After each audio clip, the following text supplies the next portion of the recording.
سب سے پہلے اسلام کا اظہار نبی کریم صلی اللہ علیہ وسلم نے نماز ہی سے کیا تھا، اور کفار سے آپ کی مٹ بھیڑ کا آغاز بھی حرم میں آپ کے نماز پڑھنے سے ہوا تھا۔ آیات یہ ہیں: ہرگز نہیں، انسان سرکشی کرتا ہے اس بنا پر کہ وہ اپنے آپ کو بے نیاز دیکھتا ہے، حالانکہ پلٹنا یقیناً تیرے رب ہی کی طرف ہے۔ تم نے اس شخص کو دیکھا جو ایک بندے کو منع کرتا ہے جبکہ وہ نماز پڑھتا ہو، تمہارا کیا خیال ہے اگر وہ بندہ راہ راست پر ہو یا تقوی کی تلقین کرتا ہو؟ تمہارا کیا خیال ہے اگر یہ منع کرنے والا شخص حق کو جھٹلاتا اور منہ موڑتا ہو؟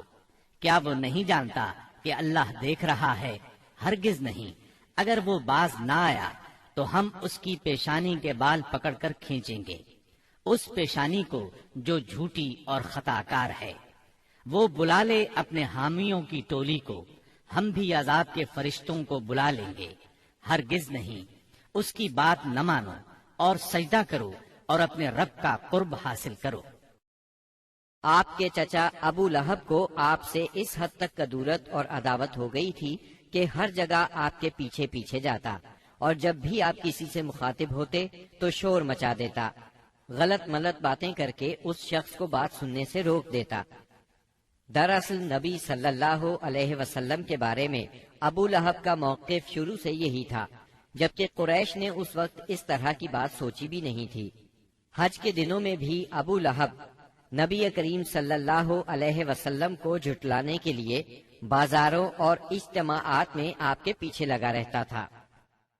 طارق بن عبداللہ محاربی کی روایت سے معلوم ہوتا ہے کہ یہ شخص صرف زبان سے جھٹلانے ہی پر اکتفا نہیں کرتا تھا بلکہ پتھر بھی مارتا تھا۔ ان پتھروں سے آپ کی ایڑیاں خون آلود ہو جاتی تھیں۔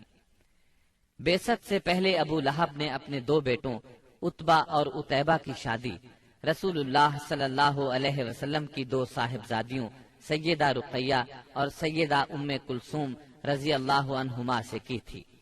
جب آپ نے نبوت کا اعلان فرمایا، توحید کی تبلیغ کی، تو اس نے نہایت سخت رویہ اختیار کیا اور اپنے دونوں بیٹوں کو مجبور کیا کہ وہ آپ کی بیٹیوں کو طلاق دے دیں۔ چنانچہ ان دونوں نے طلاق دے دی۔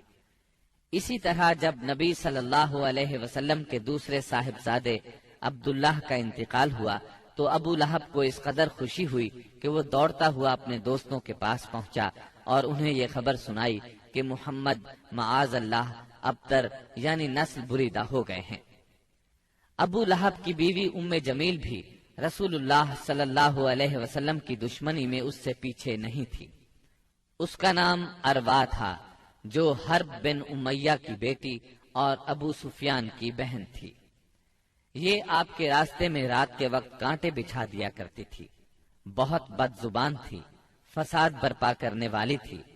قرآن میں اسے حمالۃ الحطب یعنی لکڑی ڈھونے والی کا لقب دیا گیا ہے۔ جب اسے معلوم ہوا کہ اس کی اور اس کے شوہر کی مذمت میں قرآن نازل ہوا ہے تو وہ رسول اللہ صلی اللہ علیہ وسلم کو تلاش کرتی ہوئی آئی۔ آپ خانہ کعبہ کے پاس مسجد حرام میں تشریف فرما تھے۔ سیدنا ابو بکر صدیق رضی اللہ عنہ بھی ساتھ تھے۔ اس کی مٹھی میں پتھر تھے۔ آپ کے سامنے آ کھڑی ہوئی تو اللہ تعالیٰ نے اس کی نگاہ پکڑ لی اور وہ رسول اللہ صلی اللہ علیہ وسلم کو نہ دیکھ سکی۔ البتہ ابو بکر صدیق اسے نظر آ رہے تھے۔ اس نے پوچھا، ابو بکر تمہارا ساتھی کہاں ہے؟ مجھے معلوم ہوا ہے کہ وہ میری حجب کرتا ہے۔ اللہ کی قسم اگر میں اس تک پہنچ گئی تو یہ پتھر اس کے منہ پر ماروں گی۔ دیکھو اللہ کی قسم میں بھی شاعرہ ہوں۔ یہ کہہ کر اس نے شعر پڑھا، مزمما عصینا وامرہ ابینا ودینہ قلینا۔ ہم نے مزمم کی نافرمانی کی، اس کے امر کو تسلیم نہ کیا اور اس کے دین کو نفرت اور حقارت سے چھوڑ دیا۔ اس کے بعد وہ واپس چلی گئی۔ سیدنا ابو بکر صدیق رضی اللہ عنہ نے عرض کیا، اے اللہ کے رسول، کیا اس نے آپ کو دیکھا نہیں؟ آپ نے فرمایا، نہیں، اس نے مجھے نہیں دیکھا، اللہ نے اس کی نگاہ پکڑ لی تھی۔ بہرحال نبی صلی اللہ علیہ وسلم اپنی تبلیغ میں لگے رہے۔ مجمعوں اور محفلوں میں پہنچ کر اسلام کا پیغام دیتے رہے۔ آپ کتاب اللہ کی آیات پڑھتے اور سابقہ رسولوں نے جو پیغام دیا تھا وہی پیغام لوگوں کو سناتے۔ آپ فرماتے، يا قوم اعبدوا الله ما لكم من إله غيره اے میری قوم کے لوگو، اللہ کی عبادت کرو، اس کے سوا تمہارا کوئی معبود نہیں۔ اس کے ساتھ ہی آپ نے لوگوں کے سامنے کھلم کھلا اللہ کی عبادت شروع کر دی۔ چنانچہ آپ دن دہاڑے سارے لوگوں کے سامنے کعبہ کے صحن میں نماز پڑھتے۔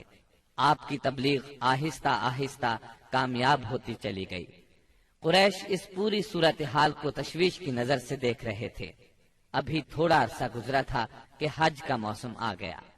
کفار حاجیوں کے سلسلے میں پریشان ہو گئے۔ چنانچہ ان کی ایک جماعت ولید بن مغیرہ کے پاس آئی۔ یہ ان میں عمر رسیدہ اور مرتبے والا آدمی تھا۔ اس نے کہا، دیکھو حج کا موسم آ گیا ہے، اب ہر طرف سے لوگ تمہارے پاس آئیں گے اور وہ ان صاحب کا معاملہ سن ہی چکے ہیں، لہٰذا کوئی ایک رائے طے کر لو اور مختلف باتیں نہ کہنا، ورنہ ایک دوسرے کو جھٹلا بیٹھو گے۔ لوگوں نے کہا، تب پھر آپ ہی بتائیں ہمیں کیا کرنا چاہیے، کیا کہنا چاہیے؟ اس نے کہا، نہیں بلکہ تم کہو میں سنوں گا۔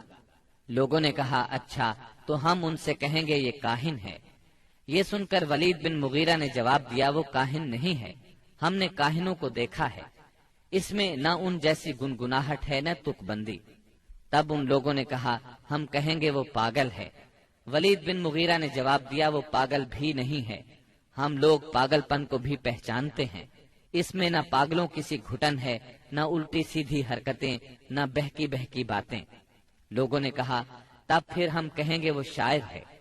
ولید بن مغیرہ بولا، وہ شاعر بھی نہیں ہے، ہمیں شعر و شاعری کی تمام قسمیں معلوم ہیں، وہ شاعر نہیں ہے۔ وہ بولے، اچھا تو ہم کہیں گے وہ جادوگر ہے۔ ولید بن مغیرہ نے کہا، وہ جادوگر بھی نہیں ہے، ہم نے جادو اور جادوگر سب دیکھے ہیں، اس میں ان جیسی جھاڑ پھونک ہے نہ گرہ بندی۔ انہوں نے کہا، تب پھر آخر ہم ان سے کیا کہیں، کیا بتائیں، یہ کون ہے، کیا ہے؟ اس نے جواب میں کہا، اللہ کی قسم اس کی بات میں مٹھاس ہے، تازگی ہے، اس کی جڑ پائیدار اور شاخ پھلدار ہے، تم جو بھی کہو گے واضح ہو جائے گا کہ تم نے جھوٹ کہا ہے۔ ویسے زیادہ مناسب یہی ہے کہ تم کہہ دو وہ جادوگر ہے اور اس کی باتوں میں جادو ہے، وہ اس کے ذریعے سے باپ بیٹے میں، بھائی بھائی میں، میاں بیوی میں، آدمی اور اس کے خاندان میں لڑائی کروا دیتا ہے، پھوٹ ڈلوا دیتا ہے۔ چنانچہ یہ بات طے کر کے وہ لوگ وہاں سے اٹھے۔ اب انہوں نے حج کے لیے آنے والوں کی راہوں میں بیٹھنا شروع کیا۔ اب جو بھی ان کے پاس سے گزرتا اسے آپ کے بارے میں بتاتے، انہیں ڈراتے اور کہتے کہ تم لوگ اس شخص کے جال میں نہ آ جانا۔ نتیجہ یہ ہوا کہ لوگوں نے آپ کو دیکھنے اور آپ کی باتیں سننے سے پہلے ہی بچ کر رہنے کی ٹھان لی۔ اس کے بعد جب حج کے دن آ گئے تب نبی اکرم صلی اللہ علیہ وسلم نے حاجیوں کے مجمعوں میں اور ان کے ڈیروں پر جانا شروع کر دیا، جا کر انہیں اسلام کی طرف بلانا شروع کیا۔ آپ فرماتے، لوگو لا الہ الا اللہ کہو، کامیاب ہو جاؤ گے۔ ادھر ابو لہب کا یہ حال تھا کہ وہ آپ کے پیچھے پیچھے لگا رہتا، آپ کو جھٹلاتا جاتا، تکلیف بھی پہنچاتا۔ اس طرح جب اس حج سے حاجی واپس لوٹے تو پورے عرب میں نبی صلی اللہ علیہ وسلم کا چرچا ہو گیا۔ قرآن مجید کی سورہ المدثر کی آیات 11 تا 26 میں اس واقعے کی طرف نشاندہی کی گئی ہے۔ چھوڑ دو مجھے اور اس شخص کو جسے میں نے اکیلا پیدا کیا، بہت سا مال اسے دیا، اس کے ساتھ ساتھ حاضر رہنے والے بیٹے دیے اور اس کے لیے ریاست کی راہ ہموار کی۔ پھر وہ طمع رکھتا ہے کہ میں اسے اور زیادہ دوں گا، ہرگز نہیں، وہ ہماری آیات سے عناد رکھتا ہے، میں تو اسے بہت جلد ایک کٹھن چڑھائی چڑھاؤں گا۔ اس نے سوچا اور کچھ بات بنانے کی کوشش کی تو رب کی مار اس پر۔ اس نے کیسی بات بنانے کی کوشش کی؟ ہاں، رب کی مار اس پر۔ اس نے کیسی بات بنانے کی کوشش کی؟ پھر لوگوں کی طرف دیکھا، پھر پیشانی سکیڑی اور منہ بنایا، پھر پلٹا اور تکبر میں پڑ گیا۔ آخر کار بولا کہ یہ کچھ نہیں ہے مگر ایک جادو جو پہلے سے چلا آ رہا ہے، یہ تو ایک انسانی کلام ہے، بہت جلد میں اسے دوزخ میں پھینک دوں گا۔ اسلام کی اشاعت بڑھ رہی تھی، لیکن اس کے ساتھ ساتھ قریش کا ظلم و ستم بھی شدید سے شدید تر ہوتا جا رہا تھا۔ پھر آپ ایک مخلص صحابی ارقم بن ابی ارقم رضی اللہ عنہ کے گھر میں تبلیغ کا کام کرنے لگے، یعنی وہ گھر آپ کی تبلیغ کا مرکز ٹھہرا۔ مسلمانوں کو اسلامی تحریک کے سب سے پہلے مرکز دار ارقم کا علم تھا، چنانچہ کوئی اجنبی شخص مسلمان ہونے کے لیے آتا تو اہل اسلام اسے بھی دار ارقم پہنچا دیا کرتے تھے۔ قریش کی سختیاں اور حالات جب ناقابل برداشت ہو گئے تو آپ نے اپنے اصحاب سے فرمایا، حبشہ کا بادشاہ اسہمہ نجاشی ایک انصاف پسند حکمران ہے اور اس کے ملک میں کسی پر ظلم نہیں ہوتا، لہذا تم حبشہ کی طرف ہجرت کر جاؤ۔ اس ہدایت کے مطابق رجب 5 نبوت میں صحابہ کرام کے پہلے قافلے نے ہجرت کی۔ اس میں 12 مرد اور 4 عورتیں تھیں اور ان کے امیر سیدنا عثمان بن عفان رضی اللہ عنہ تھے۔ ان کے ساتھ ان کی زوجہ محترمہ سیدہ رقیہ رضی اللہ عنہا تھی۔ یہ نبی اکرم صلی اللہ علیہ وسلم کی صاحبزادی تھی اور یہ سیدنا ابراہیم علیہ السلام اور سیدنا لوط علیہ السلام کے بعد پہلا گھرانہ تھا جس نے اللہ کے راستے میں ہجرت کی تھی۔ یہ لوگ رات کی تاریکی میں خاموشی سے نکلے اور جدہ کے جنوب میں واقع بحر احمر کی بندرگاہ شعیبہ کا رخ کیا۔ خوش قسمتی سے وہاں 2 تجارتی جہاز موجود تھے۔ یہ لوگ ان پر سوار ہو کر حبشہ پہنچ گئے۔ ادھر قریش کو ان کی روانگی کا علم ہوا تو مارے غیظ و غضب کے ان کا برا حال ہو گیا۔ فوراً آدمی دوڑائے گئے تاکہ ان حضرات کو پکڑا جا سکے اور خوب سزا دی جا سکے، یہاں تک کہ وہ اللہ کا دین چھوڑ دے۔ لیکن ان کے ساحل تک پہنچنے سے پہلے مسلمان سمندر میں دور جا چکے تھے، لہٰذا یہ لوگ ساحل سے نامراد واپس آ گئے۔ اس ہجرت کے کوئی 2 ماہ بعد رمضان 5 نبوت میں ایک روز رسول اللہ صلی اللہ علیہ وسلم مسجد حرام میں تشریف لائے۔ اس وقت وہاں قریش کے بہت سارے لوگ موجود تھے، ان میں ان کے سردار اور بڑے بڑے لوگ بھی تھے۔ آپ نے ان کے درمیان کھڑے ہو کر سورہ نجم کی تلاوت شروع کر دی۔ ایسا نفیس کلام انہوں نے پہلے کبھی نہیں سنا تھا۔ اب جو ان کے کانوں میں گونجا تو بے خود ہو گئے، دم بخود ہو کر سنتے رہ گئے، اس طرح خاموش اور ساکت ہو گئے کہ آپ کو روکنے کا ہوش بھی نہ رہ گیا۔ بلکہ سورت کے آخر میں جب ڈانٹ ڈپٹ والی آیات آئیں تو ان کے دل کانپ گئے، ہوش اڑ گئے، اور جو ہی آپ نے یہ حکم سنایا کہ فَاسْجُدُوا لِلَّهِ وَاعْبُدُوا، یعنی اللہ کے لیے سجدہ کرو اور اس کی عبادت کرو، تو سب کے سب سجدہ ریز ہو گئے۔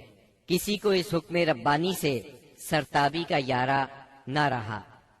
امام بخاری رحمت اللہ علیہ نے سیدنا عبداللہ بن مسعود رضی اللہ عنہ سے روایت کی ہے کہ نبی صلی اللہ علیہ وسلم نے سورہ نجم پڑھی، پھر سجدہ کیا تو قوم کا کوئی فرد نہ بچا جس نے سجدہ نہ کیا ہو۔ ایک آدمی نے ایک مٹھی کنکری یا مٹی کی لی اور اس کو اپنے چہرے کے اوپر تک لے گیا اور کہا، میرے لیے یہی کافی ہے۔ بعد میں نے دیکھا کہ وہ حالت کفر میں مارا گیا۔ یہ امیہ بن خلف تھا جو بدر کے دن مارا گیا۔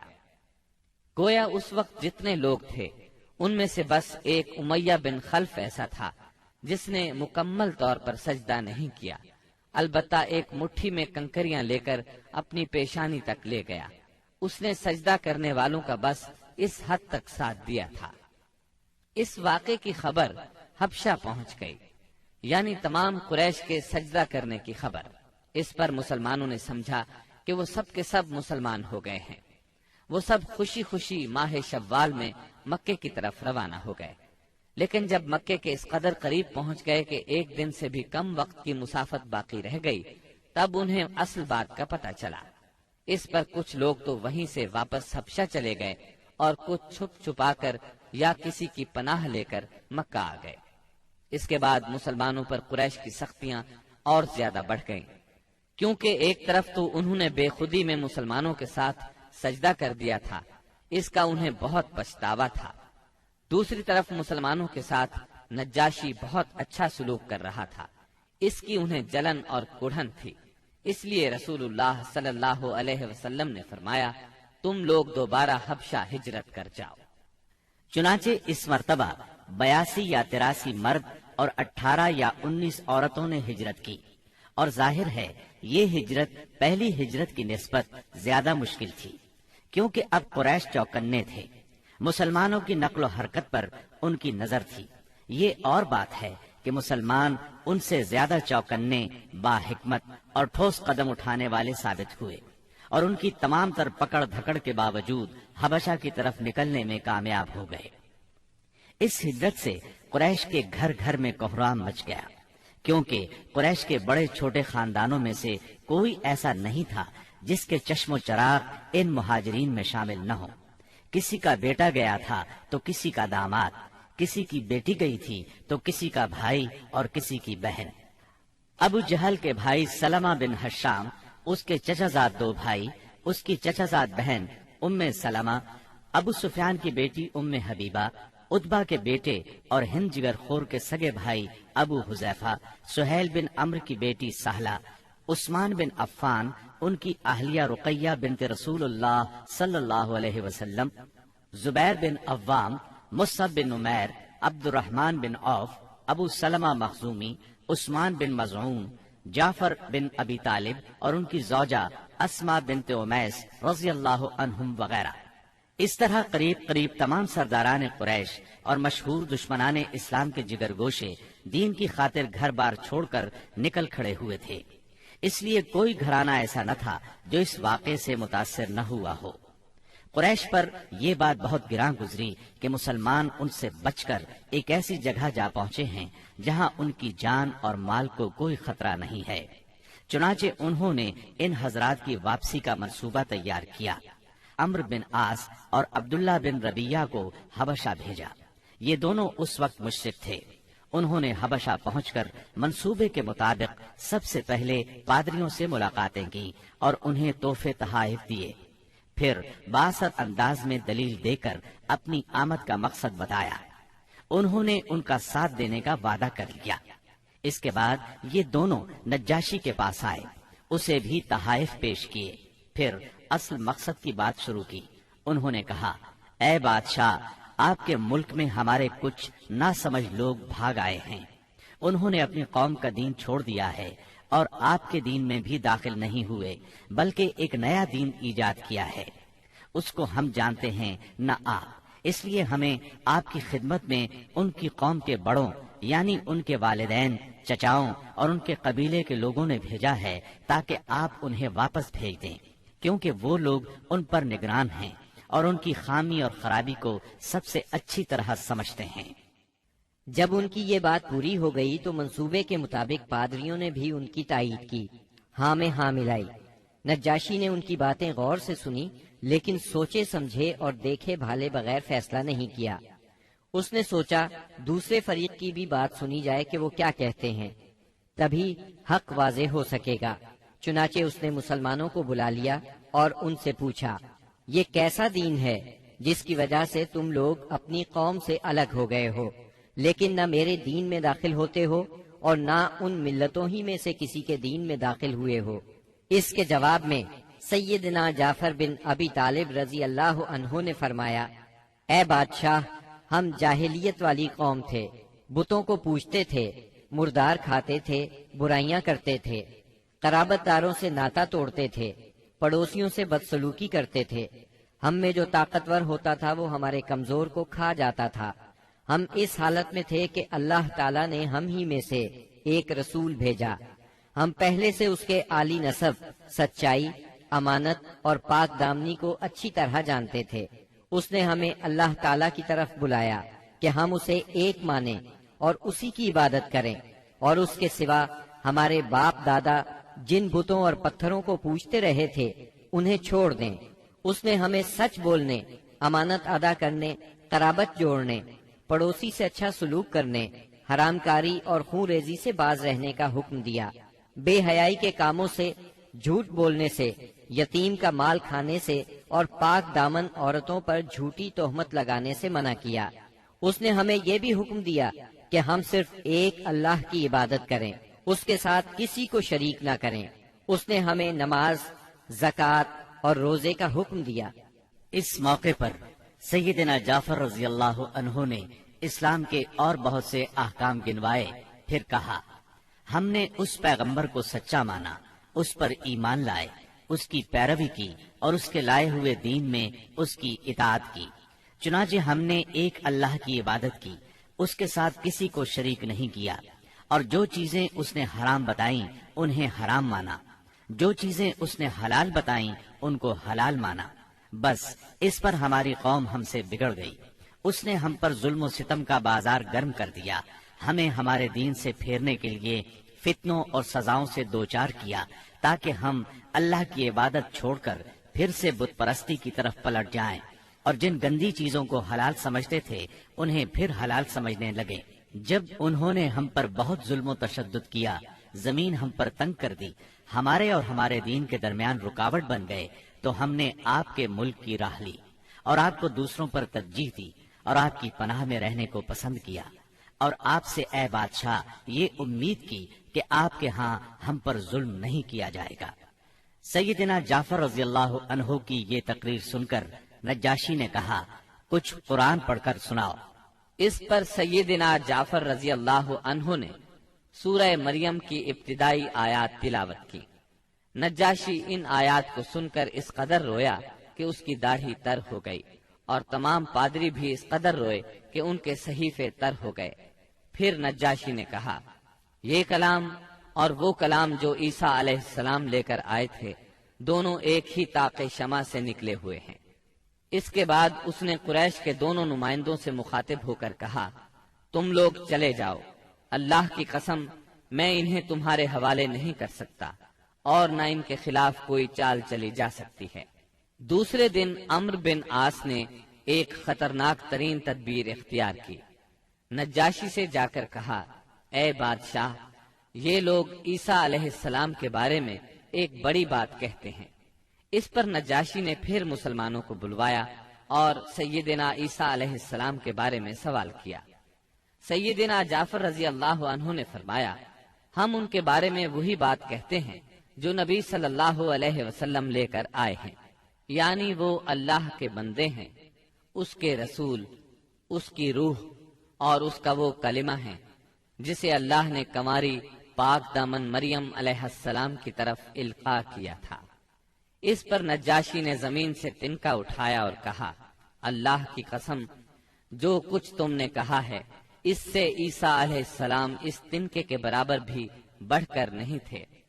چنانچہ تم لوگ میرے ملک میں امن اور چین سے رہو، جو تمہیں گالی دے گا اس پر تاوان لگایا جائے گا۔ مجھے سونے کا پہاڑ ملے تو بھی میں گوارا نہیں کروں گا کہ تم میں سے کسی کو ستایا جائے۔ اس کے بعد اس نے حکم دیا کہ قریش کے نمائندوں کو ان کے تحفے واپس کر دیے جائیں۔ چنانچہ یہ دونوں صاحبان منہ لٹکائے واپس مکہ لوٹ آئے، اور مسلمانوں نے وہاں اچھے دیار میں اچھے ہمسائے کے ساتھ قیام کیا۔ بہرحال مشرکین کی چال ناکام ہو گئی۔ یہ بات ان کی سمجھ میں آ گئی کہ وہ مسلمانوں سے عداوت اپنے دائرہ اختیار میں رہ کر ہی کر سکتے ہیں، لیکن پھر اس کے مقابلے میں انہوں نے ایک خوفناک بات سوچی۔ دراصل انہیں اچھی طرح احساس ہو گیا تھا کہ اس مسئلے سے نمٹنے کے لیے ان کے سامنے دو ہی راستے رہ گئے ہیں، یہ کہ رسول اللہ صلی اللہ علیہ وسلم کو طاقت کے ذریعے تبلیغ سے روک دیں، یا پھر آپ کے وجود ہی کا صفایا کر دیں۔ تاہم دوسری صورت ان کے لیے بہت مشکل تھی، اس لیے کہ ابو طالب آپ کے محافظ تھے اور وہ مشرکین کے عزائم کے سامنے آہنی دیوار تھے۔ اس لیے یہی مفید سمجھا گیا کہ ابو طالب سے دو باتیں کی جائیں۔ اس تجویز کے بعد سرداران قریش ابو طالب کے پاس گئے اور بولے، اے ابو طالب، آپ ہمارے درمیان بہت عزت اور شرف والے ہیں۔ ہم نے آپ سے گزارش کی کہ اپنے بھتیجے کو روکیے، لیکن آپ نے نہیں روکا۔ آپ یہ بات یاد رکھیں، ہمارے آباء و اجداد کو گالیاں دی جاتی ہیں، ہم برداشت نہیں کر سکتے۔ ہماری عقلوں کو اور سمجھ بوجھ کو حماقت کہا جائے، ہمارے خداؤں کی عیب جوئی کی جائے، یہ ہم ہرگز برداشت نہیں کر سکتے۔ آپ انہیں روک لیجئے، ورنہ پھر ہم آپ سے اور ان سے ایسی جنگ چھیڑ دیں گے کہ ایک فریق کا صفایا ہو کر رہے گا۔ ابو طالب پر اس زوردار دھمکی کا بہت زیادہ اثر ہوا۔ انہوں نے رسول اللہ صلی اللہ علیہ وسلم کو بلا کر کہا، بھتیجے، تمہاری قوم کے لوگ میرے پاس آئے تھے اور ایسی ایسی باتیں کہہ گئے ہیں، اب مجھ پر اور خود اپنے آپ پر رحم کرو، اس معاملے میں مجھ پر اتنا بوجھ نہ ڈالو جو میرے بس سے باہر ہے۔ یہ سن کر رسول اللہ صلی اللہ علیہ وسلم نے خیال فرمایا کہ اب ان کے چچا بھی ان کا ساتھ چھوڑ رہے ہیں، وہ بھی ان کی مدد نہیں کریں گے، قریش کے مقابلے میں کمزور پڑ گئے ہیں۔ اس لیے آپ صلی اللہ علیہ وسلم نے فرمایا، چچا جان، اللہ کی قسم، اگر یہ لوگ میرے دائیں ہاتھ پر سورج اور بائیں ہاتھ پر چاند رکھ دیں کہ میں اس کام کو اس حد تک پہنچائے بغیر چھوڑ دوں کہ اللہ اسے غالب کر دے یا میں اسی راہ میں ہلاک ہو جاؤں، تب بھی میں نہیں چھوڑوں گا۔ ان الفاظ کے ساتھ ہی آپ کی آنکھوں میں آنسو آ گئے اور وہاں سے اٹھ گئے۔ واپس جانے لگے تو ابو طالب نے پکارا اور سامنے آ کر کہا، بھتیجے جاؤ، جو چاہو کہو کرو، اللہ کی قسم میں تمہیں کبھی بھی کسی بھی وجہ سے نہیں چھوڑ سکتا۔ پھر یہ اشعار کہے، والله لن يصلوا إليك بجمعهم حتى أوسد في التراب دفينا فاصدع بأمرك ما عليك غضاضة وأبشر وقر بذاك منك عيونا۔ اللہ کی قسم، وہ لوگ تم تک اپنی جمعیت سمیت بھی ہرگز نہیں پہنچ سکتے یہاں تک کہ میں مٹی میں دفن کر دیا جاؤں۔ تم اپنی بات کھلم کھلا کہو، تم پر کوئی قید نہیں، تم خوش ہو جاؤ اور تمہاری آنکھیں اس سے ٹھنڈی ہو جائیں۔ سابقہ دھمکی کے باوجود جب قریش نے دیکھا کہ رسول اللہ صلی اللہ علیہ وسلم اپنا کام کیے جا رہے ہیں تو وہ جان گئے کہ ابو طالب رسول اللہ صلی اللہ علیہ وسلم کو نہیں چھوڑ سکتے، بلکہ اس بارے میں قریش سے جدا ہونے اور ان سے دشمنی مول لینے تک کو تیار ہیں۔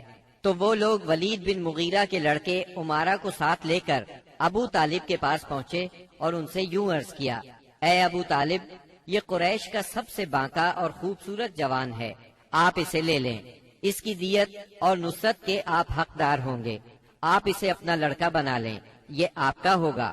آپ اپنے بھتیجے کو ہمارے حوالے کر دیں، اس بھتیجے کو جس نے آپ کے آبا و اجداد کے دین کی مخالفت کی ہے، آپ کی قوم کا شیرازہ منتشر کر رکھا ہے اور ان کی عقلوں کو حماقت سے دوچار بتلایا ہے، ہم اسے قتل کریں گے، بس یہ ایک آدمی کے بدلے میں ایک آدمی کا حساب ہے۔ ابو طالب نے اس پر ان سے کہا، اللہ کی قسم، کتنا برا سودا ہے جو تم مجھ سے کر رہے ہو، تم اپنا بیٹا مجھے دیتے ہو کہ میں اسے کھلاؤں پلاؤں اور پالوں پوسوں، جبکہ میرا بیٹا مجھ سے طلب کرتے ہو کہ اسے قتل کر دو، اللہ کی قسم یہ نہیں ہو سکتا۔ اس پر نوفل بن عبد مناف کا پوتا متم بن عدی بولا، اللہ کی قسم، اے ابو طالب، تم سے تمہاری قوم نے انصاف کی بات کہی ہے اور جو صورت تمہیں ناگوار ہے اس سے بچنے کی کوشش کی ہے، لیکن میں دیکھتا ہوں کہ تم ان کے سلسلے میں کسی بات کو قبول نہیں کرنا چاہتے۔ اس کی بات کے جواب میں ابو طالب نے کہا، اللہ کی قسم، تم لوگوں نے میرے ساتھ انصاف کی بات نہیں کی، بلکہ تم بھی میرا ساتھ چھوڑ کر میرے مخالف لوگوں کی مدد پر تلے بیٹھے ہو۔ اگر یہی بات ہے تو ٹھیک ہے، جو چاہو کرو۔ اس گفتگو کی ناکامی کے بعد قریش کا ظلم و ستم حد سے بڑھ گیا، تکالیف دینے کا سلسلہ پہلے سے کئی گنا زیادہ اور سخت تر ہو گیا۔ انہی دنوں قریش کے سرکشوں کے دماغوں میں نبی صلی اللہ علیہ وسلم کے خاتمے کی ایک تجویز ابھری، لیکن یہ تجویز بھی ان کے خلاف گئی۔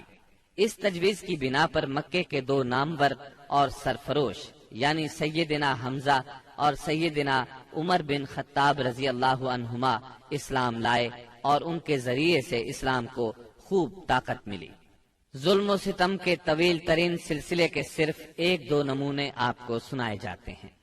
ایک روز ابو لہب کا بیٹا عتیبہ رسول اللہ صلی اللہ علیہ وسلم کے پاس آیا اور بولا، میں والنجم اذا ہوا اور ثم دنا فتدلی کا انکار کرتا ہوں، یعنی اس نے قرآن کی ان آیات کے بارے میں کہا کہ میں ان کا انکار کرتا ہوں۔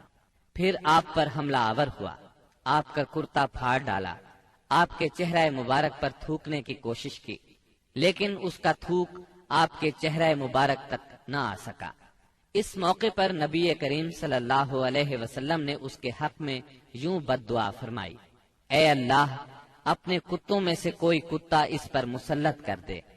رسول اللہ صلی اللہ علیہ وسلم کی یہ بد دعا قبول ہوئی، اور وہ اس طرح کہ ایک مرتبہ عتیبہ قریش کے کچھ لوگوں کے ساتھ سفر پر گیا۔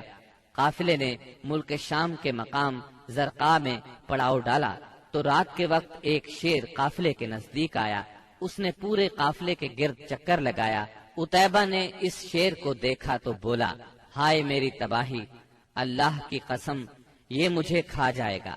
محمد نے مجھے بد دعا دی تھی، دیکھو میں شام میں ہوں، اس نے مکے میں رہتے ہوئے مجھے مار ڈالا۔ اس وقت تو شیر چلا گیا۔ لوگوں نے عتیبہ کو دلاسا دیا کہ فکر کرنے کی کوئی بات نہیں۔ پھر اس کی حفاظت کی خاطر اس کے چاروں طرف جانور کھڑے کر دیے، تاکہ اگر رات کے وقت شیر آ جائے تو عتیبہ کی بجائے کسی جانور کو کھا لے، عتیبہ کی طرف رخ نہ کرے۔ اس کے باوجود عتیبہ کی گویا جان نکلی جا رہی تھی۔ پھر رات ہو گئی، سب لوگ سو گئے، لیکن عتیبہ سے نیند کوسوں دور تھی، اور آخرکار شیر آ گیا۔ اس نے جانوروں کو کچھ نہ کہا، ایک چھلانگ لگا کر ان کے اوپر سے ہوتا ہوا عتیبہ پر جا پڑا اور اس کا سر چبا ڈالا۔ تکالیف پہنچانے والوں میں ایک شخص عقبہ بن ابی معیط تھا۔ اس نے ایک روز حالت سجدہ میں نبی صلی اللہ علیہ وسلم کی گردن اس زور سے دبائی کہ معلوم ہوتا تھا آپ کی آنکھیں باہر نکل آئیں گی۔ سیدنا امیر حمزہ رضی اللہ عنہ رشتے میں آپ کے چچا تھے، مگر عمر میں آپ سے 2-3 سال ہی بڑے تھے۔ آپ دونوں نے چونکہ سویبہ کا دودھ پیا تھا، اس لیے رضائی بھائی بھی تھے۔ سیدنا حمزہ رضی اللہ عنہ کو شکار کھیلنے اور سپاہ گری کا بہت شوق تھا۔ منہ اندھیرے تیر کمان لے کر شکار کے لیے نکل جاتے اور پورا دن اسی شوق میں گزار دیتے۔ شام کو واپس آتے تو پہلے حرم میں جاتے، طواف کرتے۔ قریش کے رئیس حرم میں اکثر اپنی الگ الگ مجلس جما کر بیٹھتے تھے۔ سیدنا حمزہ کی ان سب سے اچھی دوستی تھی، اس لیے سب لوگ ان کی بہت قدر کرتے تھے۔ ایک روز نبی اکرم صلی اللہ علیہ وسلم کوہ صفا پر بیٹھے تھے، اتنے میں ابو جہل آیا اور آپ کو دیکھتے ہی آگ بگولا ہو گیا۔ آپ کو گالیاں دینے لگا، آپ خاموش رہے۔ اس خاموشی سے اس کا پارا اور چڑھ گیا۔ اس نے ایک پتھر اٹھایا اور آپ کے سر پر دے مارا۔ آپ کا سر زخمی ہو گیا، خون بہنے لگا۔ شام کو سیدنا حمزہ رضی اللہ عنہ شکار سے لوٹے تو عبداللہ بن جدعان کی لونڈی نے بتایا کہ آج آپ کے بھتیجے محمد کو ابو جہل نے سخت تکلیف پہنچائی ہے، آپ زخمی ہو گئے ہیں۔ سیدنا حمزہ رضی اللہ عنہ نے یہ سنا تو غصے سے بھڑک اٹھے۔ آخر آپ ان کے قریبی عزیز تھے۔ سیدھے ابو جہل کے پاس گئے اور بولے: تو میرے بھتیجے کو گالی دیتا ہے، حالانکہ میں اسی کے دین پر ہوں۔ اس کے بعد کمان سے اس زور سے مار ماری کہ ابو جہل اس کمان سے زخمی ہو گیا۔ اب سیدنا حمزہ رضی اللہ عنہ آپ صلی اللہ علیہ وسلم کے پاس پہنچے اور بولے: بھتیجے، تمہیں یہ سن کر خوشی ہوگی کہ میں نے ابو جہل سے تمہارا بدلہ لے لیا ہے۔ اس پر نبی اکرم صلی اللہ علیہ وسلم نے فرمایا: چچا، میں ایسی باتوں سے خوش نہیں ہوا کرتا۔ اگر آپ میری خوشی چاہتے ہیں تو اس کا آسان اور سیدھا سادہ طریقہ یہ ہے کہ آپ مسلمان ہو جائیں۔ سیدنا امیر حمزہ رضی اللہ عنہ کے دل پر اس جملے کا اتنا اثر ہوا کہ انہوں نے اسی وقت کلمہ پڑھا اور اسلام قبول کر لیا۔ سیدنا حمزہ رضی اللہ عنہ کے ایمان لانے کے 3 دن بعد سیدنا عمر بن خطاب بھی اسلام لے آئے۔ وہ قریش مکہ کے بہت بڑے ستون اور مددگار تھے۔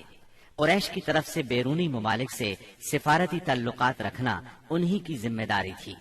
اسلام قبول کرنے سے پہلے آپ مسلمانوں کے سخت خلاف تھے، بہت سخت گیر تھے، طبیعت میں غصہ بہت تھا۔ ایک رات رسول اللہ صلی اللہ علیہ وسلم خانہ کعبہ کے پاس نماز پڑھ رہے تھے۔ سیدنا عمر رضی اللہ عنہ نے چھپ کر چند آیات سن لی۔ ان کے دل میں آیا کہ یہ حق ہے، لیکن پھر بھی اپنے خیالات پر جمے رہے، یہاں تک کہ ایک روز نبی صلی اللہ علیہ وسلم کا کام تمام کرنے کی نیت سے تلوار لے کر نکل کھڑے ہوئے۔ راستے میں ان کی ملاقات سیدنا نعیم بن عبداللہ سے ہوئی۔ یہ نئے نئے مسلمان ہوئے تھے، اس لیے ابھی ان کے اسلام لانے کی خبر سیدنا عمر رضی اللہ عنہ کو نہیں ہوئی تھی۔ ان کے ہاتھ میں ننگی تلوار اور چہرے پر شدید غصے کے آثار دیکھ کر انہوں نے پوچھا، خیر تو ہے عمر، دوپہر کے وقت ننگی تلوار لیے کدھر کا ارادہ ہے؟ سیدنا عمر رضی اللہ عنہ نے جواب دیا، محمد کو قتل کرنے کے لیے جا رہا ہوں۔ یہ سن کر نعیم بولے، محمد کو قتل کرنے سے پہلے اپنے گھر کی خبر لو۔ تمہاری بہن فاطمہ اور تمہارے بہنوئی سعید تمہارا دین چھوڑ کر اسلام قبول کر چکے ہیں۔ سیدنا عمر یہ سن کر آگ بگولا ہو گئے، سیدھے بہن کے گھر پہنچے۔ اس وقت گھر میں قرآن کے ایک معلم سیدنا خباب بن ارت رضی اللہ عنہ انہیں قرآن پڑھا رہے تھے۔ دروازے پر دستک کی آواز سن کر ان کی بہن فاطمہ بنت خطاب نے قرآن کے اوراق چھپا دیے۔ خباب بن ارت بھی ایک طرف چھپ گئے۔ اب بہنوئی نے دروازہ کھولا۔ دروازہ کھلتے ہی سیدنا عمر رضی اللہ عنہ نے پوچھا، تم کیا پڑھ رہے تھے، مجھے دکھاؤ۔ ساتھ ہی سعید بن زید کو مارنے لگے۔ بہن نے اپنے خاوند کو چھڑانے کی کوشش کی تو ان پر بھی ٹوٹ پڑے، وہ بھی زخمی ہو گئیں، ان کے منہ سے خون بہنے لگا۔ جوش میں آ کر بولی، جو جی میں آئے کر لو عمر، ہم مسلمان ہو چکے ہیں۔ سیدنا عمر رضی اللہ عنہ نے بہن کو زخمی دیکھا تو شرمندہ ہوئے اور نرم آواز میں بولے، مجھے سناؤ تم کیا پڑھ رہے تھے، میں جاننا چاہتا ہوں تمہارا دین کیا ہے۔ فاطمہ بنت خطاب رضی اللہ عنہا نے جوش کے عالم میں چند جملے کہے، پھر فرمایا، جاؤ پہلے غسل کرو، پھر دکھائیں گے ہم کیا پڑھ رہے تھے۔ غسل کے بعد انہیں قرآنی اوراق دکھائے گئے۔ انہیں نرم پڑھتے دیکھ کر سیدنا خباب بن ارت بھی کونے سے نکل کر سامنے آ گئے۔ قرآن کے اوراق پر سورہ طٰہٰ کی چند آیات تھیں۔ سیدنا عمر رضی اللہ عنہ نے ان کو پڑھا تو کایا پلٹ گئی اور بولے، یہ تو بہت عمدہ چیز ہے، بتاؤ مسلمان کس طرح ہوتے ہیں۔ سیدنا خباب بن ارت نے کہا، اے عمر، جمعرات کی رات رسول اللہ صلی اللہ علیہ وسلم نے اللہ تعالیٰ سے دعا کی تھی کہ اے اللہ، ابو جہل یا عمر بن خطاب سے اسلام کو تقویت دے۔ تمہیں خوشخبری ہو کہ یہ سعادت تمہارے حصے میں آ رہی ہے۔ رسول اللہ صلی اللہ علیہ وسلم دار ارقم میں ہیں۔ سیدنا عمر رضی اللہ عنہ ان کے ساتھ دار ارقم پہنچے، دروازے پر دستک دی۔ دروازہ کھلنے پر اندر موجود لوگ سیدنا عمر رضی اللہ عنہ کو دیکھ کر چونک اٹھے۔ نبی صلی اللہ علیہ وسلم کو بتایا تو آپ نے فرمایا، آنے دو۔ سیدنا عمر رضی اللہ عنہ اندر داخل ہوئے۔ آپ صلی اللہ علیہ وسلم نے ان کا کرتا پکڑ کر کھینچا اور فرمایا، عمر، کس ارادے سے آئے ہو؟ سیدنا عمر رضی اللہ عنہ نے فوراً کلمہ پڑھا، اشہد اللہ الہ الا اللہ وانک رسول اللہ، میں گواہی دیتا ہوں کہ یقیناً اللہ کے سوا کوئی لائق عبادت نہیں اور یقیناً آپ اللہ کے رسول ہیں۔ یہ اس قدر اچانک اور اس قدر غیر متوقع تھا کہ وہاں موجود تمام صحابہ بے ساختہ پکار اٹھے، اللہ اکبر۔ دار ارقم گونج اٹھا۔ سیدنا عمر رضی اللہ عنہ کا ایمان لے آنا کوئی معمولی واقعہ نہیں تھا۔ مسلمانوں میں خوشی کی لہر دوڑ گئی۔ دوسری طرف قریش اپنی تدابیر میں مصروف تھے۔ ایک روز کچھ سردار مسجد حرام میں محفل جمائے بیٹھے تھے، جبکہ آپ ایک کونے میں الگ بیٹھے تھے۔ مسلمانوں کی بڑھتی ہوئی تعداد نے قریش کی پریشانی میں بہت اضافہ کر دیا تھا، لہذا اس موقع پر ابو سفیان کے خسر عتبہ بن ربیعہ نے قریش کے سرداروں سے کہا، صاحبو، اگر آپ لوگ پسند کریں تو میں جا کر محمد سے بات کروں اور ان کے سامنے چند تجاویز رکھوں، شاید کہ وہ ان میں سے کوئی تجویز مان لیں اور ہم لوگ بھی اس کو قبول کر لیں۔ ہو سکتا ہے اس طرح وہ ہماری مخالفت سے باز آ جائیں۔ سب حاضرین نے اس بات سے اتفاق کیا۔ عتبہ اٹھ کر آپ کے پاس پہنچا اور آپ کے پاس بیٹھ گیا۔ آپ نے اس کی طرف دیکھا تو وہ بولا، بھتیجے، تم اپنی قوم میں اپنے نسب اور خاندان کے اعتبار سے جو حیثیت رکھتے ہو وہ تمہیں معلوم ہے، مگر تم اپنی قوم پر ایک بڑی مصیبت لے آئے ہو۔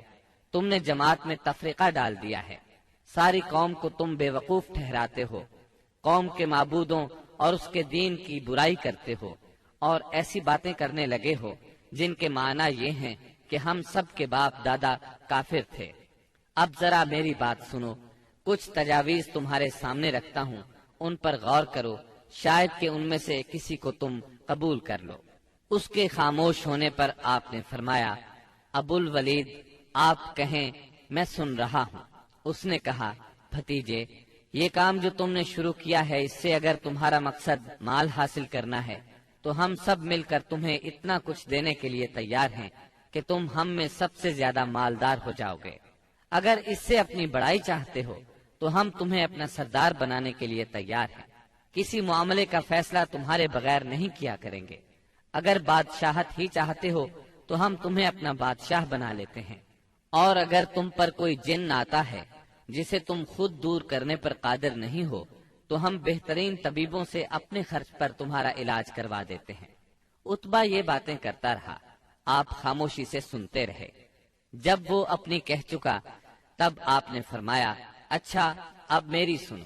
اس کے بعد آپ نے بسم اللہ الرحمن الرحیم پڑھ کر سورہ حامیم السجدہ کی تلاوت شروع کی۔ عتبہ اپنے دونوں ہاتھ پیچھے زمین پر ٹکائے سنتا رہا۔ جب آپ نے آیت سجدہ یعنی آیت نمبر 38 پر پہنچ کر سجدہ کیا، پھر سر اٹھا کر فرمایا، اے ابو الولید، میرا جواب آپ نے سن لیا، اب آپ جانیں اور آپ کا کام۔ ان آیات مبارکہ کا ترجمہ بھی آپ سن لیں جو رسول صلی اللہ علیہ وسلم نے عتبہ کے سامنے اس کی باتوں کے جواب میں پڑھی۔ شروع اللہ کے نام سے جو بہت مہربان نہایت رحم والا ہے۔ حامیم، یہ اتاری ہوئی ہے بڑے مہربان بہت رحم والے کی طرف سے۔ ایسی کتاب ہے جس کی آیتوں کی واضح تفصیل کی گئی ہے، اس حال میں کہ قرآن عربی زبان میں ہے، اس قوم کے لیے جو جانتی ہے۔ خوشخبری سنانے والا اور ڈرانے والا ہے، پھر بھی ان میں سے اکثر نے منہ پھیر لیا اور وہ سنتے ہی نہیں۔ اور انہوں نے کہا کہ تو جس کی طرف ہمیں بلا رہا ہے، ہمارے دل تو اس سے پردے میں ہیں اور ہمارے کانوں میں گرانی ہے، اور ہم میں اور تجھ میں ایک حجاب ہے۔ اچھا تو اپنا کام کیے جا، ہم بھی یقیناً کام کرنے والے ہیں۔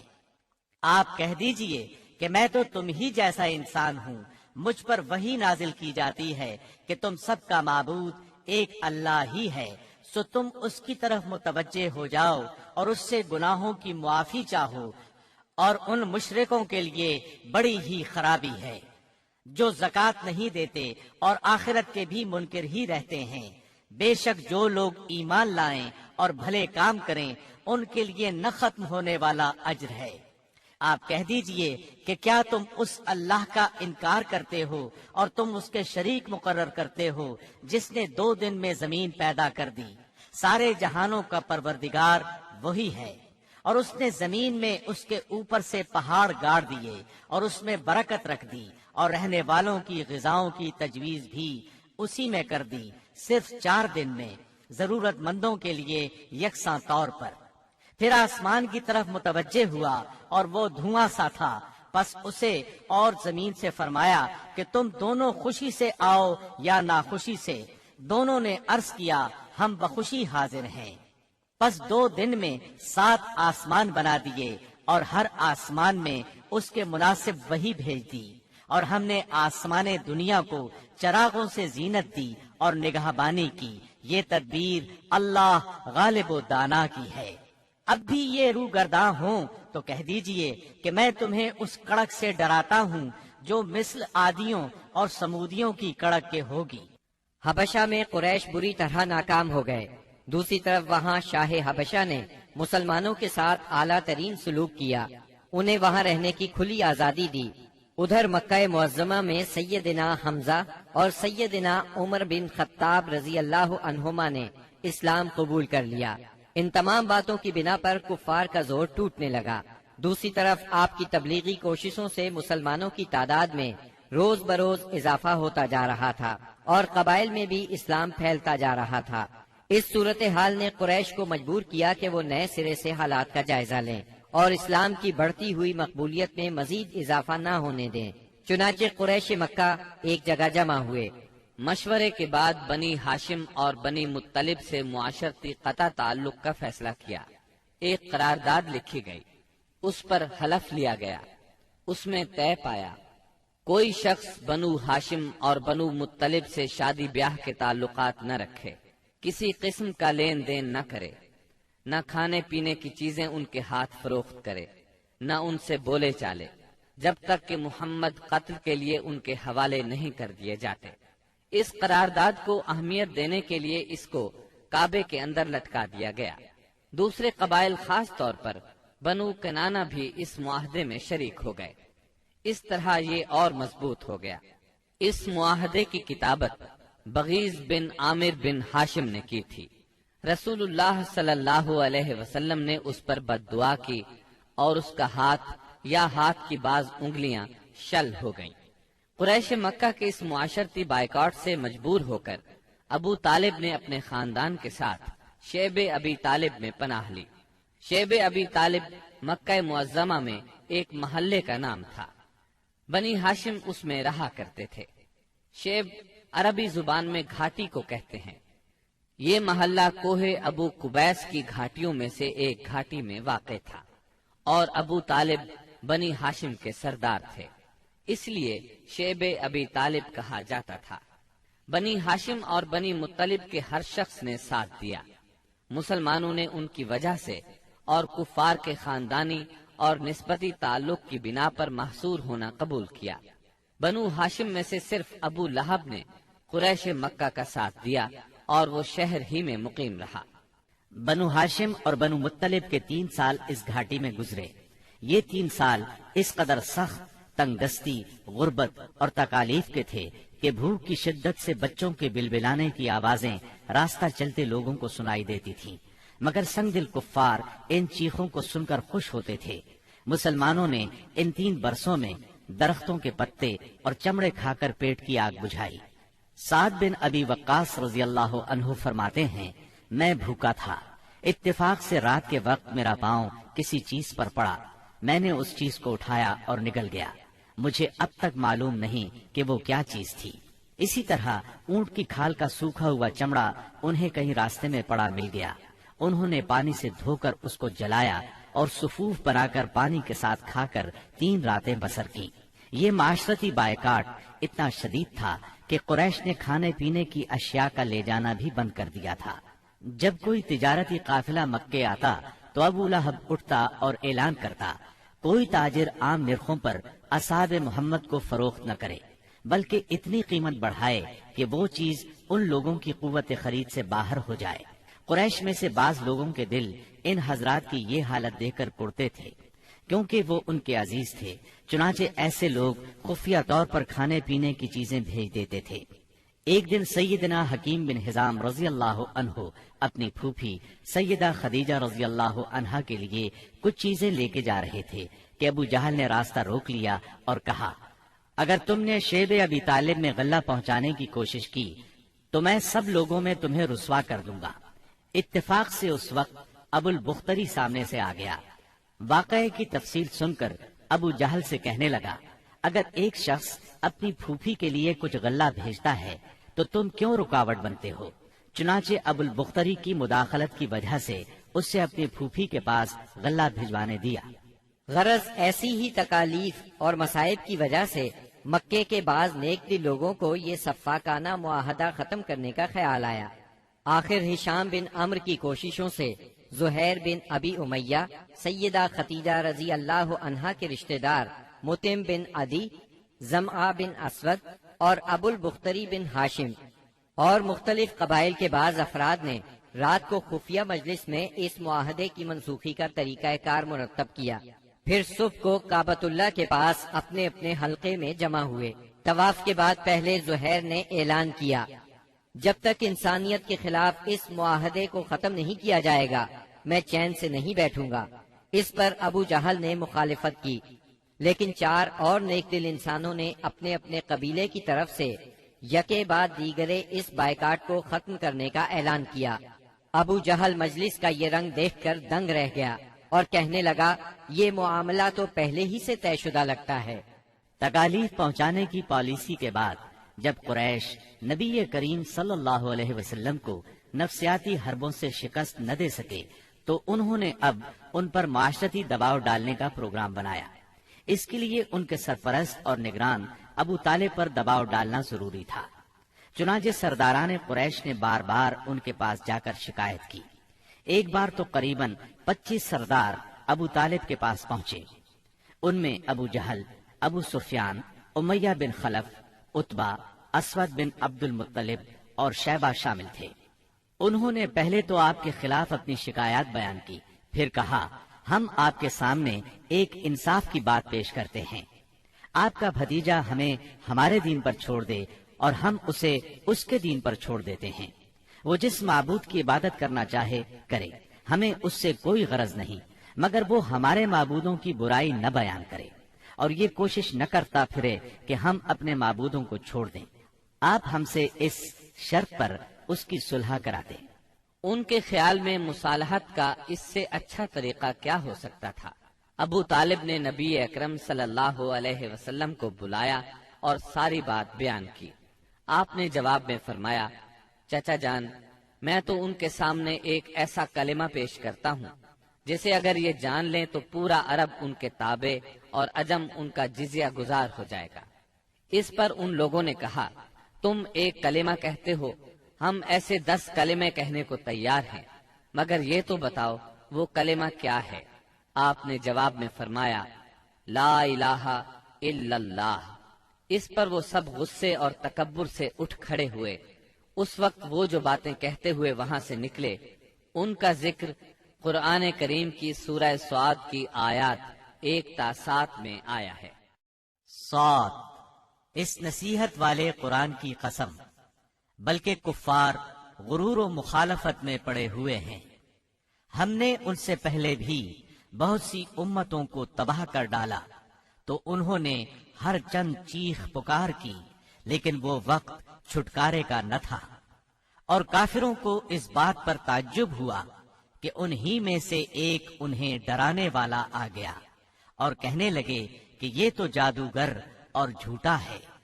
کیا اس نے اتنے سارے معبودوں کا ایک ہی معبود کر دیا؟ واقعی یہ بہت ہی عجیب بات ہے۔ ان کے سردار یہ کہتے ہوئے چلے کہ چلو جی اور اپنے معبودوں پر جمے رہو، یقیناً اس بات میں کوئی غرض ہے۔ ہم نے تو یہ بات پچھلے دین میں بھی نہیں سنی، کچھ نہیں، یہ تو صرف من گھڑت ہے۔ نبی اکرم صلی اللہ علیہ وسلم اور آپ کے صحابہ کرام رضی اللہ عنہم کو اس مصیبت سے نجات تو مل گئی، لیکن قریش کے 3 سالہ بائیکاٹ نے بہت سے حضرات کی صحت برباد کر دی تھی۔ آپ شہر میں تشریف لائے ہی تھے کہ آپ کے چچا ابو طالب بیمار پڑ گئے اور چند روز بعد ہی وفات پا گئے۔ صحیح بخاری میں مسیب رحمت اللہ علیہ سے مروی ہے کہ جب ابو طالب کی وفات کا وقت آیا تو نبی کریم صلی اللہ علیہ وسلم ان کے پاس تشریف لے گئے۔ اتفاق سے اس وقت ابو جہل اور عبداللہ بن ابی امیہ بھی ابو طالب کی عیادت کے لیے موجود تھے۔ رسول اللہ صلی اللہ علیہ وسلم نے فرمایا، چاچا جان، آپ لا الہ الا اللہ کہہ دیجئے، بس ایک کلمہ جس کے ذریعے میں اللہ تعالیٰ کے پاس آپ کے لیے حجت پیش کر سکوں گا۔ اسی وقت ابو جہل اور عبداللہ بن ابی امیہ نے دخل اندازی کی، بولے، ابو طالب، کیا تم اپنے باپ عبد المطلب کے دین سے پھر جاؤ گے؟ یہ سن کر ابو طالب ذرا دیر کے لیے رکے، پھر بولے، میں عبد المطلب کے دین پر مرتا ہوں۔ اس کے بعد ابو طالب نے آپ کی طرف دیکھا اور کہا، میں کلمہ شہادت کہہ دیتا، لیکن قریش کہیں گے کہ ابو طالب موت سے ڈر گیا۔ یہ سن کر آپ نے فرمایا، میں آپ کے لیے مغفرت کی دعا کرتا رہوں گا جب تک اللہ مجھے ایسا کرنے سے منع نہ کر دے۔ اس پر سورہ توبہ کی آیت 113 نازل ہوئی۔ نبی اور اہل ایمان کے لیے درست نہیں کہ مشرکین کے لیے دعائے مغفرت کریں، اگرچہ وہ قرابت دار ہی کیوں نہ ہو، جبکہ ان پر واضح ہو چکا ہے کہ وہ جہنمی ہیں۔ جناب ابو طالب کی وفات کے چند روز بعد سیدہ خدیجہ رضی اللہ عنہا نے انتقال فرمایا۔ آپ اپنے شفیق چچا کی وفات کے صدمے سے ابھی سنبھلے بھی نہیں تھے کہ سیدہ خدیجہ رضی اللہ عنہا جیسی جانثار اور غم گسار رفیقہ حیات دنیا سے رخصت ہو گئیں۔ ان کی وفات نبوت کے 10ویں سال ماہ رمضان میں ہوئی۔ اس وقت ان کی عمر 65 برس تھی۔ رسول اللہ صلی اللہ علیہ وسلم کا ارشاد ہے، جس وقت لوگوں نے میرے ساتھ کفر کیا وہ مجھ پر ایمان لائیں، جس وقت لوگوں نے مجھے جھٹلایا انہوں نے میری تصدیق کی، جس وقت لوگوں نے مجھے محروم کیا انہوں نے مجھے اپنے مال میں شریک کیا، اور اللہ نے مجھے ان سے اولاد دی اور دوسری بیویوں سے کوئی اولاد نہ دی۔ ان کی میت خود آپ نے قبر میں اتاری۔ اس سال کا نام خود آپ نے عام الحزن رکھا۔ یہ نام تاریخ اسلام کا جز بن گیا۔ جناب ابو طالب اور سیدہ خدیجہ الکبریٰ کی وفات کے بعد کفار مکہ اور بھی زیادہ دلیر ہو گئے، پہلے سے زیادہ آپ کو تنگ کرنے لگے، یہاں تک کہ آپ کا گھر سے نکلنا بھی مشکل ہو گیا۔ ابو طالب کی وفات پر ابو لہب بنو ہاشم کا سردار بنا۔ شروع ہی میں اس نے اعلان کر دیا کہ آپ اپنے اقوال اور اعمال کے ذمہ دار ہیں۔ یہ اعلان گویا آپ کو برادری سے خارج کر دینے کے برابر تھا کہ جو چاہے آپ کو معاذ اللہ قتل کر دے، قبیلہ آپ کی حمایت نہیں کرے گا۔ آخر کار آپ شوال 10 نبوت اواخر مئی یا اوائل جون 619 عیسوی کو اس ارادے سے طائف تشریف لے گئے کہ بنی ثقیف کو اسلام کی طرف بلائیں، اور اگر وہ اسلام قبول نہ کریں تو انہیں کم از کم اس بات پر آمادہ کریں کہ وہ آپ کو اپنے ہاں چین سے بیٹھ کر کام کرنے کا موقع دیں۔ طائف مکہ معظمہ سے 60 میل کے فاصلے پر پہاڑوں میں ایک سرسبز و شاداب مقام ہے، جو اپنی خوشگوار آب و ہوا کی وجہ سے اہل حجاز کے لیے ایک صحت افزا مقام کی حیثیت رکھتا ہے۔ جس وقت آپ نے طائف کا سفر اختیار کیا، وہاں قبیلہ بنو ثقیف برسر اقتدار تھا۔ آپ کو اس وقت کوئی سواری تک میسر نہیں تھی۔ مکہ معظمہ سے طائف تک کا سفر آپ نے پیدل طے کیا۔ آپ کے ساتھ صرف زید بن حارثہ رضی اللہ عنہ تھے۔ راستے میں جس قبیلے سے گزر ہوتا اسے اسلام کی دعوت دیتے، لیکن کسی نے بھی دعوت قبول نہ کی۔ وہاں پہنچ کر آپ نے 10 دن قیام فرمایا۔ اس قیام کے دوران ثقیف کے 3 سرداروں کے پاس گئے جو آپس میں بھائی تھے، جن کے نام یہ ہیں: عبد یالیل، مسعود اور حبیب۔ ان کے والد کا نام عمرو بن عمیر ثقفی تھا۔ آپ نے انہیں اللہ کی اطاعت اور اسلام کی مدد کی دعوت دی۔ انہوں نے انکار کر دیا اور خوف محسوس کیا کہ کہیں ان کا نوجوان طبقہ آپ کی تبلیغ سے متاثر نہ ہو جائے۔ مجبوراً آپ کو طائف چھوڑنا پڑا۔ جب آپ وہاں سے نکلے تو ثقیف کے سرداروں نے اپنے ہاں کے لفنگوں کو آپ کے پیچھے لگا دیا۔ وہ راستے کے دونوں طرف دور تک آپ پر آوازیں کستے چلے گئے۔ انہوں نے گالیاں بھی دی اور پتھر بھی مارے۔ اس قدر پتھر مارے کہ آپ زخموں سے چور ہو گئے اور اس قدر خون نکلا۔ اس حالت میں آپ عتبہ اور شیبہ ابنائے ربیہ کے ایک باغ میں بیٹھ گئے۔ یہ باغ طائف سے 3 میل کے فاصلے پر واقع تھا۔ باغ میں ایک دیوار سے ٹیک لگا کر انگور کی بیل کے سائے میں بیٹھ گئے۔ جو کچھ پیش آیا اس پر سوچ بچار کر رہے تھے۔ چنانچہ آپ نے ایک رقت انگیز دعا فرمائی جو دعائے مستضعفین کے نام سے مشہور ہے، جس کا مفہوم یہ ہے: الہی، میں تجھ سے اپنی کمزوری و بے بسی اور لوگوں کے نزدیک اپنی بے قدری کا شکوہ کرتا ہوں۔ یا ارحم الراحمین، تو کمزوروں کا رب ہے، تو میرا بھی رب ہے۔ تو مجھے کس کے حوالے کر رہا ہے؟ کیا کسی بیگانے کے جو میرے ساتھ تندی سے پیش آئے، یا کسی دشمن کے جسے تو نے میرے معاملے کا مالک بنا دیا ہے؟ اگر مجھ پر تیرا غضب نہیں ہے تو کوئی پرواہ نہیں، لیکن تیری عافیت میرے لیے زیادہ کشادہ ہے۔ میں تیرے چہرے کے اس نور کی پناہ چاہتا ہوں جس سے تاریکیاں روشن ہو گئیں اور جس سے دنیا اور آخرت کے معاملات درست ہوئے، کہ تو مجھ پر اپنا غضب نازل کرے یا تیرا عتاب مجھ پر وارد ہو۔ مجھے تیری رضا مطلوب ہے، یہاں تک کہ تو خوش ہو جائے، اور تیرے بغیر کوئی زور اور طاقت نہیں۔ واپسی پر آپ بہت دل شکستہ تھے، غمگین تھے۔ جب آپ قرن المنازل کے قریب پہنچے تو محسوس ہوا آسمان پر ایک بادل سا چھایا ہوا ہے۔ نظر اٹھائی تو جبرائیل علیہ السلام سامنے تھے۔ انہوں نے کہا، آپ کی قوم نے جو جواب آپ کو دیا اللہ نے اس کو سن لیا ہے۔ اب یہ پہاڑوں کا منتظم فرشتہ اللہ نے بھیجا ہے، جو آپ حکم دینا چاہیں دے سکتے ہیں۔ پھر پہاڑوں کے فرشتے نے آپ کو سلام کر کے عرض کیا، آپ فرمائیں تو دونوں طرف کے پہاڑ ان لوگوں پر الٹ دوں۔ آپ نے فرمایا، نہیں، بلکہ مجھے امید ہے کہ اللہ تعالیٰ ان کی نسل سے ایسے لوگ پیدا کرے گا جو صرف ایک اللہ کی عبادت کریں گے اور اس کے ساتھ کسی کو شریک نہیں ٹھہرائیں گے۔ آپ طائف سے نکل کر چند روز نخلا کے مقام پر ٹھہرے، پریشان تھے کہ اب کیسے مکہ جاؤں۔ طائف میں جو کچھ گزری اس کی خبریں وہاں تک پہنچ چکی ہوں گی۔ اب تو کفار پہلے سے بھی زیادہ دلیر ہو جائیں گے۔ انہی دنوں کا ذکر ہے، ایک رات آپ نماز میں قرآن پڑھ رہے تھے کہ جنوں کے ایک گروہ کا ادھر سے گزر ہوا۔ انہوں نے قرآن سنا تو ایمان لے آئے، اپنی قوم میں جا کر تبلیغ شروع کر دی، اور اللہ نے اپنے نبی کو یہ خوشخبری سنائی کہ انسان اگرچہ آپ کی دعوت کو قبول نہیں کر رہے، مگر بہت سے جن اس کے گرویدہ ہو گئے ہیں اور اس دعوت کو اپنی جنس میں پھیلا رہے ہیں۔ اس واقعے کی تفصیل سورہ احقاف کی آیات 29 تا 31 میں درج ہے۔